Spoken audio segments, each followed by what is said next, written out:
Hey, it's back again to Wise Guys Barbecue Podcast. Things are a little different today. Big Vin still on vacation. God bless him.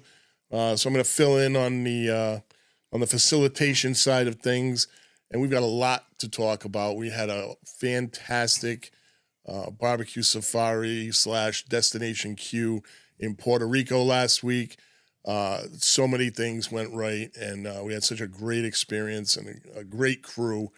And the tough thing about it is, you're with a great bunch of people 24/7 for like 3 or 4 days, and then you're back to reality, and you miss those people. So guys, we miss you, and it was such a great time with all of you. Yeah, we were out there in the sun and the tropical weather. Beautiful. And here we are back in New England, northern New England, with the cold and the gray, and but hey, it's all good. I had a fantastic time, and it's the first of hopefully many going forward. We already have a couple of spots lined up for the future, and I think it's going to be a fantastic event. And maybe some of you guys will join us next time. That's the key. So let's get right into it. We went down to Puerto Rico, and we had heard about this place called the Pork Highway, and that's right up our alley. So we decided to take a trip down there and check it out. And boy, it did not disappoint. We went to a lot of different places, had a lot of different adventures. And let's just get right into it. Tell me, what was your favorite joint that we went to?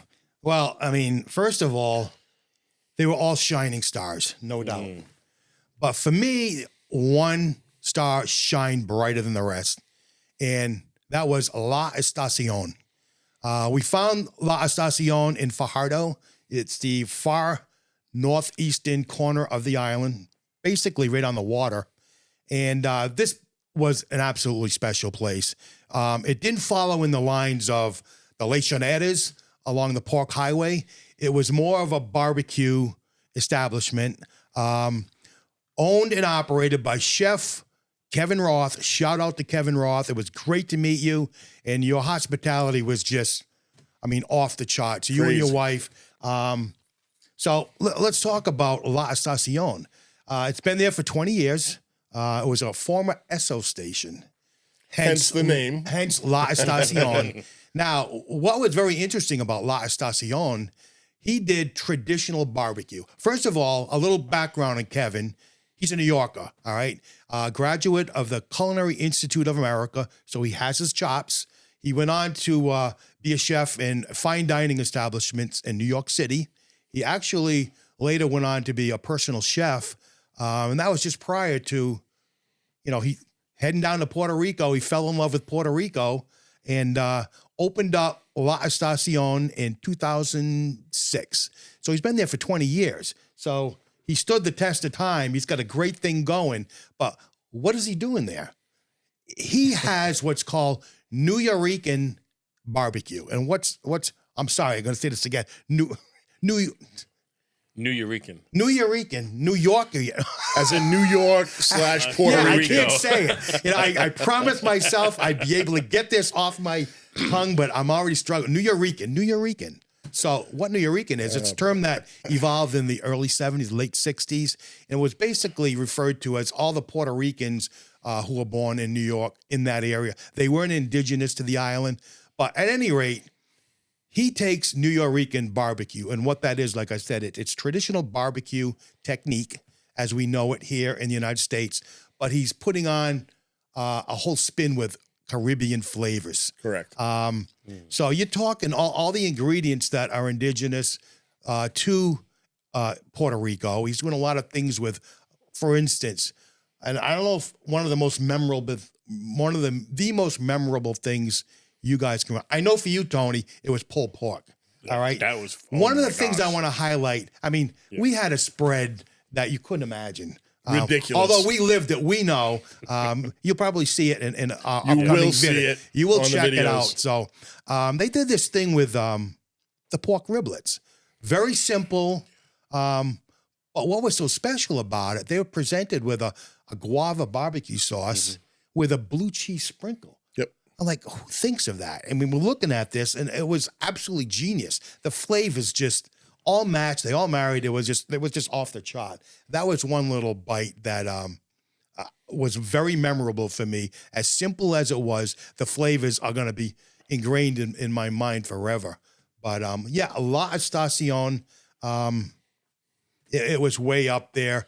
We did, what else did we do with them? We had an entire a my God. pastrami. The pastrami pastrami was to great. die for. Empanadas, The Philip. empanadas. Oh yeah, the empanadas. The steak.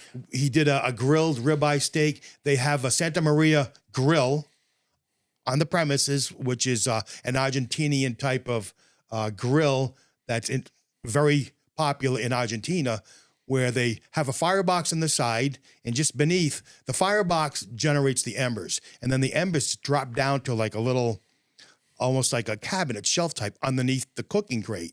And that's where the heat comes from. And there's actually a wheel on the side, which raises and lowers the cooking grate. He had one of them.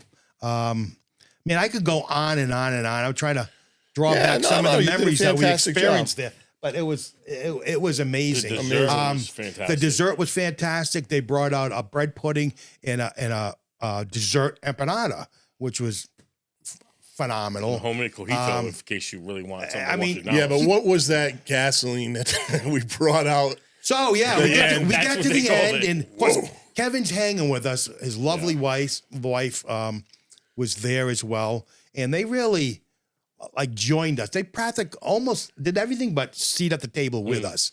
While they ran the restaurant on a busy night. So, we're getting near the end of our meal, and along comes Kevin, and he's got this Cheetos vodka jug, like a 1.75. A handle, bottle. I believe they call it. And, Christ, what's he got in it? All I can see is slices of coconut just floating in the bottom. So he comes over, approaches a table, and presents this coconut moonshine. Now, coconut moonshine is very popular on the island. Seems like everybody's doing it, and everybody has their own homegrown recipe. Well, this particular one was something his fisherman presented to him, one of his fishmongers who supplies him with some of his seafood at the restaurant. So, it tasted like something that you might drink to keep warm out in the sea on an early morning, because that just, you took a shot of that and you just, whoop. So he just poured shots. We're all doing shots around the table. Not only did he do that, but he actually gave a story behind it. And as he finished the story, he says, we're all friends. Now that we're all friends, we drink together. And I'm telling you, that was just an experience I'll never forget. Tony, we felt like family. Yeah, Tony, what was that? What was the thing about the Jeep or the truck? So, so he has an old school, Wrangler Jeep that he used to drive around the island. And about 14 years ago, he came in as an American doing barbecue. Mm-hmm. And no one really respected him because he's like, you're an American. So he joined a competition. And in doing this, he needed a portable smoker. Well, a week before, his truck caught on fire and pretty much singed to the ground. So it was in an abandoned parking lot. And he was told by the police, you have 1 week to get this out of here, or we're going to get out of it for you and charge you. So he just drags it back to the restaurant, and he's like, I need a smoker. So he joins the next barbecue that's open for everyone on the island. He puts that on a flatbed, trucks it there. He uses that as his smoker. So where the engine compartment is the grate. And so the whole thing is boarded up on the inside where you think there would be windows. It's all boarded up, and that whole thing's a big smoker. Amazing. And he took first place. Yep. With it. Trucked it in, took first place. After the event was over, he brought it back. It's on the property to this day. Just you can sitting still there. see it. You can see it sitting right there. From where we were sitting, it was right over there. Yeah. And he won first place. And from then on, the locals started coming. Now, his business was doing okay. It was more for, the guests and the visitors of the island. Well, there's a lot of hotels in that area, and he was getting a lot of business from the hotel guests and tourists. But then the hurricane came through, and that's what wiped everybody out. Wiped everything out, and he was the only one that was actually doing food like Uber Eats, if you will, today. Back in the day, they'd be coming, he'd be just serving them, and he has now a huge following of the locals because he's been reputable, and they love his food. So that's what grew his business. I want a business that you can open Friday, Saturday, Sunday, Monday, and take the rest of the days off. Absolutely. Now, granted, he's working to prep, right? So he's not really having those days off. But the restaurant only needs to be open 4 days a week, and he's killing it. Great bar. 20 years, Great he's bar. doing something right. Yeah. Yeah, We and can attest to that. That local clientele, that's what keeps you going. Absolutely. Because they're coming in there all the time. Yep. And he's not relying on tours. Obviously, people like us, we hear about it word of mouth and like, oh, we got to go there. But he's got a nice foundation. So Kevin, thanks so much. That was fantastic. Absolutely. So if you're ever on the island, go to Fajardo and check out La Estación. You'll be glad you did. Yep. Outstanding. It was great. All right, T, what was your favorite spot? So I would say my favorite spot was called Up in Smoke. Now, for reference, they've been around 11 years. And you walk into this place, it's a hole in the wall. Just usually we find the hole in the walls are the best. So we walk in, has a little room for like Jenga, have some pictures on the wall. One of them was, if you guys are old enough, Cheech and Chong. And it's the picture from their movie Up in Smoke. So we asked the gentleman, hey, what's the recollection? What's the difference? He goes, oh, yeah, we named our restaurant after that because we love that movie. So they've been around 11 years, Up in Smoke. Great, couple guys. They would just roll out the red carpet. What I liked about it is they had no idea we were coming. Meg just went online and says, hey, let's try this place. And then the first place was an abandoned parking lot because that company didn't. We called them. They're like, well, we're open, but we don't have permits yet, so we really can't sell food. There were some bumps in the road. There were some bumps. Okay. But Meg did fantastic. We go to this next place. Again, I thought I was, going through some like South Province, some sketchy areas. But we pull in. They were welcoming. The food was fantastic, I thought. Had the whole serving. Like we normally try a little bit of everything. I thought their sides, their mac and cheese with a little bit of honey was kind of good. What really did it was, to me, was, at the end, we thought we were done. We had a little bit of everything, the ribs, and all that. And all of a sudden they come out and just drop on us little pork bites. Oh, yeah. Like, to me, that was the classic. The Kappa on the meal. Now, they had a smoker out back around the corner. They actually started in a food truck many years ago and then converted. But, yeah, to me, that was probably the highlight. Just the atmosphere and just the way the food came out. It was a great surprise. Yeah, and like a lot of the places, like you look at the outside, it doesn't look like anything. Yeah, but once you go through that door, it's a really neat little setup with it's not wide, it's like a narrow, but it goes, narrow and long with the bar at the back, simple seating, simple decor, but the food is fantastic. And they said that they get a very good crowd from the local businesses. It's kind of a lot of office buildings around there. They get a very good lunch crowd, and on the weekends when people are down there at the clubs, they get a lot of business there too. So fantastic job. What I really enjoyed about Up in Smoke, I walked in there with a relatively low expectation, and they just blew it out of the park. I went expecting like a 4, and I got a 9. I just found it absolutely outstanding. They did a great job. The food was fabulous. And great tequila. Great job, Joaquin at Up in Smoke. Joaquin. Yeah. Great job. Who was the there was 2 guys there. One was the who's the head chef? Chef came out. Ron Luis? I'm ashamed. Yeah. I think it's Luis. I think it was Luis. But he sat down with us at the table and really gave us an in-depth description of how he looked at the food and how he combined some things. Keep it very simple, but make it a little different. Another highlight of Up in Smoke was our first and only mac and cheese. Yeah. On our 40 to Puerto Rico. So we saw that they had that, and we were all in 100% for the mac and cheese because just added to the experience. Yeah, super. Well, for me, it was the first place we went to, and El Mojito on the Pork Highway is an institution. It's been there forever. When we first started researching and going down there, that's the first thing that came up on all of my lists is you got to go there. And maybe it was because it was the first spot. I don't know, but it just looked like what I was expecting. A lot of open air seating, bar in the corner. You go up there, the pig spitting on the spit right there in the window. It was everything I was looking for, and the food was outstanding. So El Mojito for me, and obviously the mojitos were great. Yep. I mean, there's cocoa mojitos everywhere. And theirs were fantastic. I had a great time there. So that just like set the tone. Yeah. Set the bar high. And frankly, we went over that bar. in a lot of places, and it was just an amazing experience. And we got a lot of video and B-roll and all that good stuff that Meg and Shannon are going to put together for us. If I could throw out one honorable mention, Go ahead. I'd have to mention La Carreta. Now, kudos to you. Chip did a fantastic job. We were on our way this day to La Estación, and we had to hit a place on our way. And we were all diligently in the van. And let me tell you, my only criticism about Puerto Rico are the roads are horrible. All right? Not only that, we rented this Ford Econoline passenger van, and I swear it didn't have any shocks. No. Not in the back. None in the back. Suspension was, just wrought iron bars, and we were bouncing all over the place. So we were all in the van. We're all trying to search out Google, bouncing all over the place, what our next destination might be. And this guy all of a sudden says La Carreta. So we made a line for Carreta.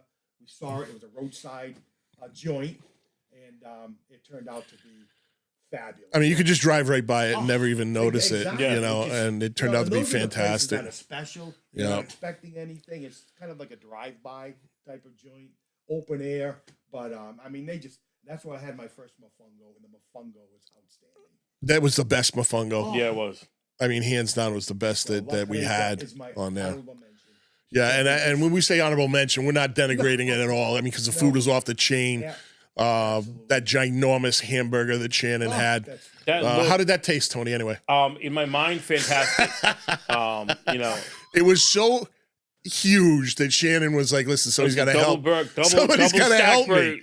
And I'm like, and Tony, being a helpful guy, I'll help you. I'll take a piece. Next thing we know, she had just taken care of it herself. She was ordering. I don't know what it was she was ordering. Oh, it was like a smoked old fashioned is what it was, because it came in the globe. Yeah, it came in like a lantern. But it was like a smoked lantern. It was more of a. I still know how to do it with the bubble on top. I watched the guy do it on top. We were trying to get pictures of the bubble. Kept popping. What we did to it, the bubble kept Yeah. Yeah, great place, and cats everywhere. I think Meg adopted 4 cats. 4 or 5. We were naming them at one point, but what do you call it? La Sareta? La Sareta. La Sareta. I couldn't pronounce any of the names of any of the restaurants. Or a soft C, but one thing too that I recognize in a lot is there's no hot sauce. Like the island's version of hot sauce is like a tasty salsa. Yep. Is really what it is. They call it hot sauce. Yeah. We went to one place that actually had bottles of hot sauce, and I tried 4 or 5 of them. That would be Dr. Pork. Dr. Lechon. Dr. Lechon. That was which is breakfast. Dr. Pork. Dr. Pork or Dr. Lechon. So that was breakfast. So we go in there. They had probably 8 of them. I tried 4 or 5, and a couple had flavor. One was a XXX, like Death Wish, right, with the skull and bones. We smell it. It smells like what? Ranch dressing. Yeah. Like it tasted like ranch dressing. I'm like, that's out. We tried a couple more. One was flavorful, but if you're looking at a heat level of like a 1 to 10 on the average, all of them were like a 1.5, maybe 2. That's me. So it was all. It's what it was. There was no heat. Yeah, it just wasn't. It just wasn't a thing down there. And you actually asked somebody about it at one point, saying, "Hey, I don't see a lot of hot sauce," and they're like, "No, it's just not. It's just not a very prevalent thing down there. You can get it, but it's just not something you find as a condiment on the tables, like even around here. No Frank's Red Hot or any of that good stuff. But they didn't need it. They put the flavor. How about the pork skin on the whole hog? Literally, it's pork candy. I thought the best one was that El Mojito. Yeah, fantastic. Pork candy, on steroids. Yeah, amazing. It was square, and it was flat, like flat. Yeah. And I'm like, they must have. I don't know if they dehydrated it and then smoked it, but it was the best. I'm like, I could have eaten that all day long. Yeah, just a little bit of fat on the back. Just a little bit, yeah. To give it a little moisture. Moistness, yeah.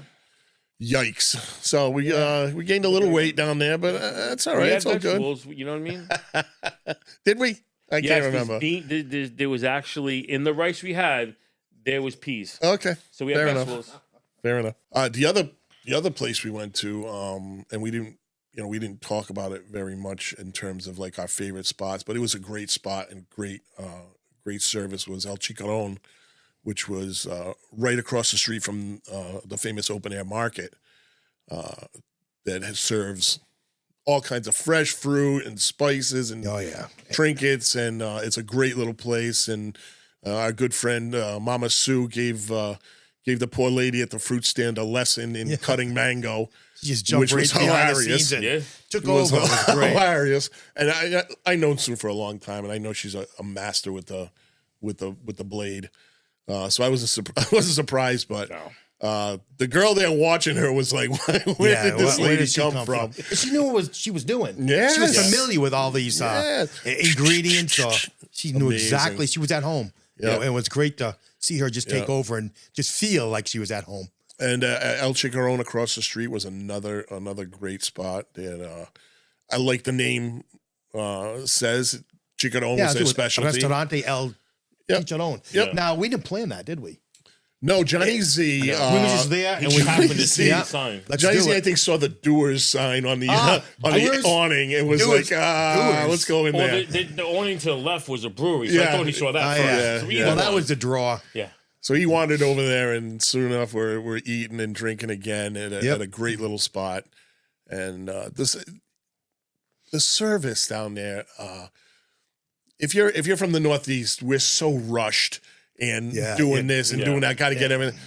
You know, it's a much slower pace. Calm, relaxed. The service is great, and the not people sluggish. are very nice and very polite. And I can't say enough about the people that took care of us down there. And El Chicharron was no different. They took care of us and had our food and drinks coming on a steady basis, and just very, very polite people, and knew their job. Yeah, we got chicken chicharrones. Yep. Like 4 different Pork kinds. chicharron. 4 different Pork, kinds. chicken. Yep. What And I else? did an interview down there and got the name wrong, of course, because I got every name wrong down there. But another great spot. Listen, if you ever go, you can't go wrong. Just do a little research before. I mean, Meg did it on the fly and hit 4 out of 5 spots were fantastic. And the open air market, again, that's a nice little treat. I know you had a great time walking around, finding all the little nooks and crannies in there. Oh, yeah. And so I had coffee. I like coffee. So one of the places we stopped at, so we in America, we have normal coffee. So in the spots down there, she had the spices in the back. And I walked in. Now, most people, when I walk into places down there, they just assume I speak Spanish, which I don't. We walked in. She's like, hello. I'm like, you speak English? She's like, yeah, I'm from New York. I'm like, nice. So we had like a 15-minute conversation about what she does and all that stuff. I'm like, coffee. I need coffee. What do you do? So she told me what to look for in the bag, because there's certain coffee in the middle of the island. They make their own coffee in the middle of the island. In the mountains. In the mountains. So they packaged it. So she showed me, because I wanted to get something to take home. And then later that night, when we were going down to get, a pina colada, which we should mention, which is where the birthplace of pina colada is in Puerto Rico 60 years ago. Or 75. But went down there and I had a coffee, and it was really good. Like, I like dark roast. I like, bitter and strong coffee. It was perfect. The only difference is it comes in like 1.5 ounces, and I'm used to like 8. So I had one, like, have another, and they look at you like you got. Yeah, they serve it kind of like almost like an espresso. Yeah. It's or the something. size of an espresso, but it's their coffee. Yep. Fantastic though, really, really good. So I enjoyed that too. Well, you are an aficionado about coffee, so if he says it's good, take it to the bank. It's good. Old San Juan though, that was we only spent a few hours there on the last night, but what a neat little place with the cobblestone roads and the church and all the little shops going along there. Fantastic spot, and like you said, we went to the place. Barritas? Yeah, something like La that. Maritos, some of that. But it was the birthplace of the Piña colada. Piña colada, and they made fantastic piña coladas, and the food wasn't bad either. So we had a great time in Old San Juan, and you could spend a couple days going around there. Just there. We just went one little area, but the architecture and the old streets, very, very cool. All right, so what was the name of that piña colada place again? Let's get this right. Barranchina. Barranchina, okay, home of the piña colada, guys. Check it out. So amongst all, and I know this is a tough question, guys, but I know you're tough guys and you think well on your feet. So I'm just going to come out with it. My favorite thing, obviously, I went there for the pork skin, and I was not disappointed. I've had some fantastic pork skin down south in the Carolinas, and this was different. Okay, like I said, it was like a pork candy almost. It's almost like a brittle, like a thin peanut brittle, but pork. And it was amazing. Not the same as you get down in the Carolinas, specifically South Carolina. It's a little different, but the flavor is just so concentrated. The crunchiness, and it just has a little layer of fat on the back for some moisture. That was a highlight for me. And when I happened to be the first place we were at, and I was like, okay, I'm good. Yeah, what's gonna beat this? This is what I came for. That was definitely the best pork and it was just amazing. So, what did you like the best? I couldn't agree with him anymore. However, I'm a sucker for pastrami. So I got to go with the pastrami at La Estación. It was amazing. It was amazing. I wasn't expecting to find it on their menu, but when it was there, it was a must-do, and it delivered on all accounts. So the pastrami at La Estación. So for me, it's multiple. Like the pork stew was great. I agree. I had a couple surprises though. A surprise, like I love plantains, right? So they had the sweet plantains. They had the fried, the tostones. We're at the breakfast place, and they had boiled plantains. And I've never had them before. So we tried them. It reminded me of like the chestnuts that we do on Christmas Eve. We cut them, we put them in the oven, or you boil them. Kind of the same, very similar. Same texture, same flavor. And I'm like, so that wasn't my best, but that was like the shocker of the trip for me. Yeah, that was a surprise. Same flavor, same texture, and the same appearance and color. If you slice those up in like discs, they look just like a roasted chestnut. So that was my surprise. Maybe you guys can share your surprises later, but that was my surprise. My favorite. Now, I love brisket. We only got in a couple places because most of the island, as you know, and Tommy can speak to it later, of why there's not so much brisket on the island. But I was there at La Estación, and my favorite was the pulled pork. When I had it, it was like fireworks. And we asked him, we pulled him aside, like, what do you do that's different?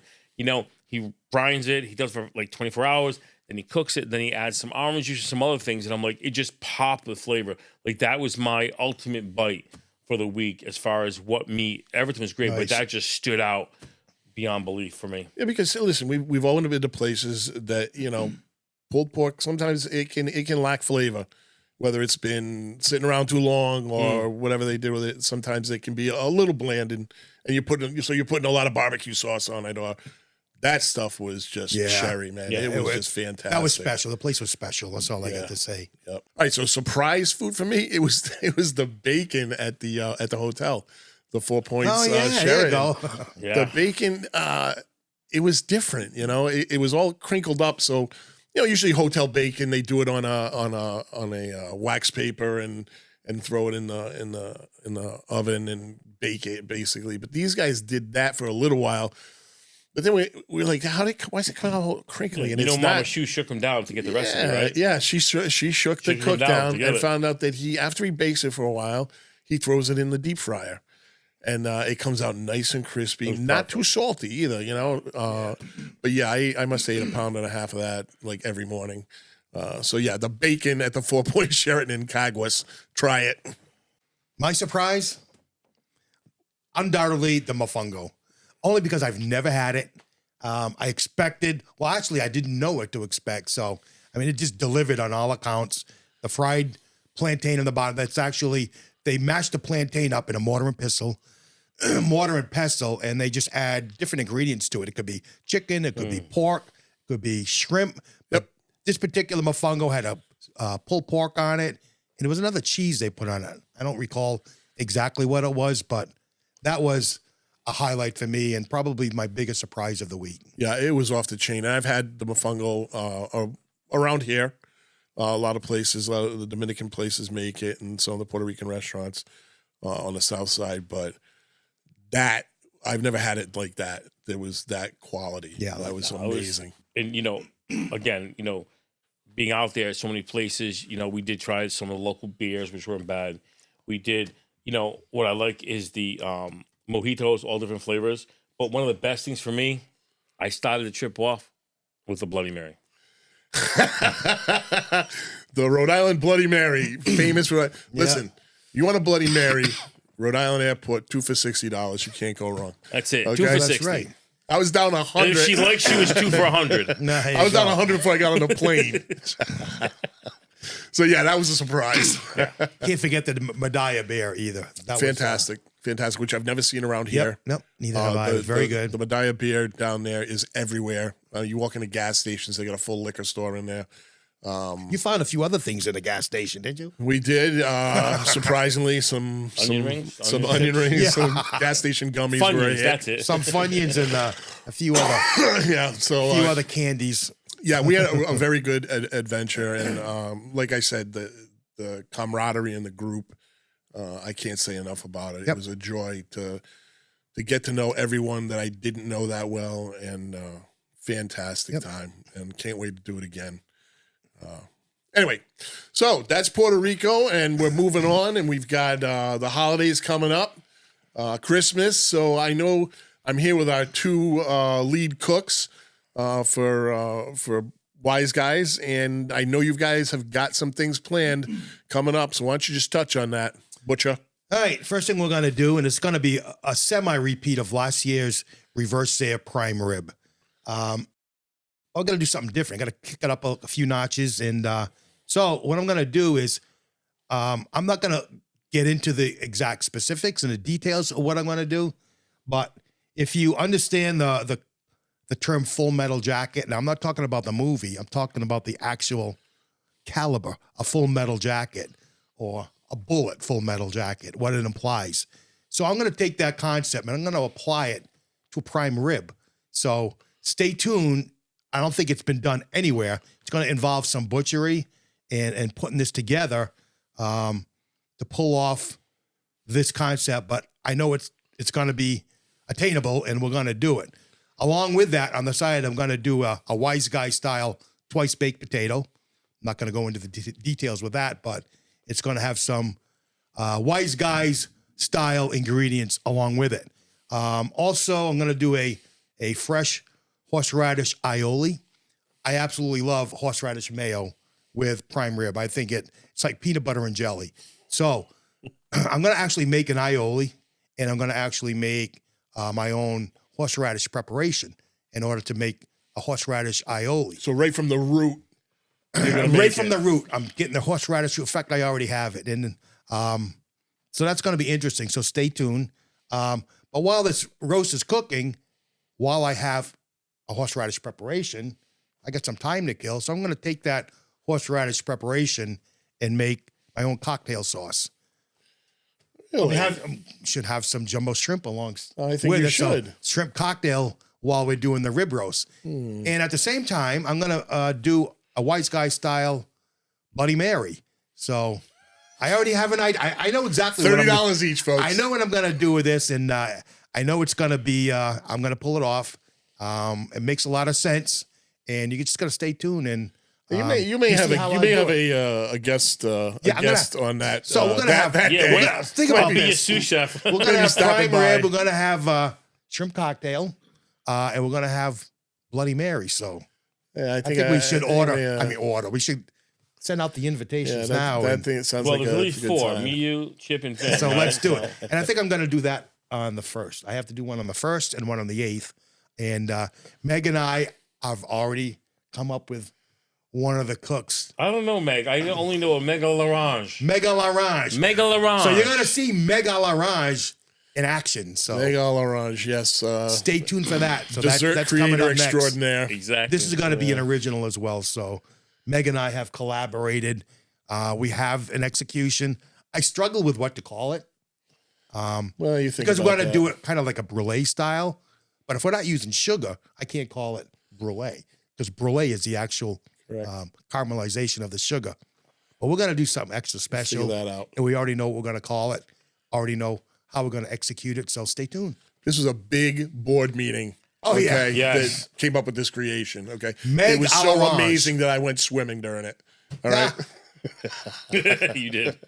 He disappeared. All right, Two Smokes. What do you got going? All right, so we're gonna start with a spoon roast. We're gonna do, normal Italian style, but we're gonna bring the outdoors into it. Love it. But also, I'm thinking there's a way to utilize that spoon roast not only just for a meal, but almost if you do like an appetizer style. So with the holidays coming, it could be like a crostini style. I have a couple ideas of how we're gonna tweak it a little bit different. So it's going to be the 2 smokes, but we're also it's going to be the preparation and how we serve it to make it even easier. And if Tommy's gracious enough, he'll make extra homemade horseradish for me. Oh yeah. So I don't have to make it because that's going to go great. Maybe consider it done. Consider it done. Maybe a homemade chimichurri sauce I've done before. Did it last year. Love it. Nice and fresh. They can go on, so you can do something like that. And then we're gonna smoke something else. But as usual, I'm not telling you guys. That's now. always a surprise. The second smoke is always a surprise. The second's always a surprise. You know. I want to see Tony Two Smokes out on the smoker in a raging blizzard. That would make some dramatic video, because I don't think anybody's done that. I'd love to see that. I'll do it, and if I wear my white coat, I'll bring the show. Yeah, where is he? He's out there somewhere. It would do for one this year. So yeah, great. So let's that's something to think about. Well, that wraps it up for another fantastic week on Wise Guys Barbecue Podcast. 22 Smokes, thanks so much. Tommy the Butcher, you're a legend. Big Vin, you got to get your butt back Big there. Vin, get in the seat. I know you're having a great time. And we miss you. We miss you. Can't wait to get you back and hear all the stories from that cruise, man. That'll be a great time. So don't forget to like, share, and subscribe, and ring that bell, baby. Ring that bell. All right, we're looking to get over 1,000. We're close by Christmas. I throw it out. I threw the gauntlet down. We could do it by maybe December 15th, but we'll take Christmas. We're only a couple dozen away. Let's make it happen. If you're watching, if you're paying attention, if you like what we're doing, and you haven't subscribed, just do it. It's very simple. Just go on down, click that button. Doesn't cost you anything. There's no effort. Just do it. Help us out. Don't cost nothing. But hey, you got friends and family. Feel free to grab their phone and look and subscribe for them. Absolutely. I do it all the time. All right, guys. Check us out next week, and we'll have more fantastic talk about barbecue, food, drink, and everything else out there. Go Patriots. Sounds great. See you then. See you guys.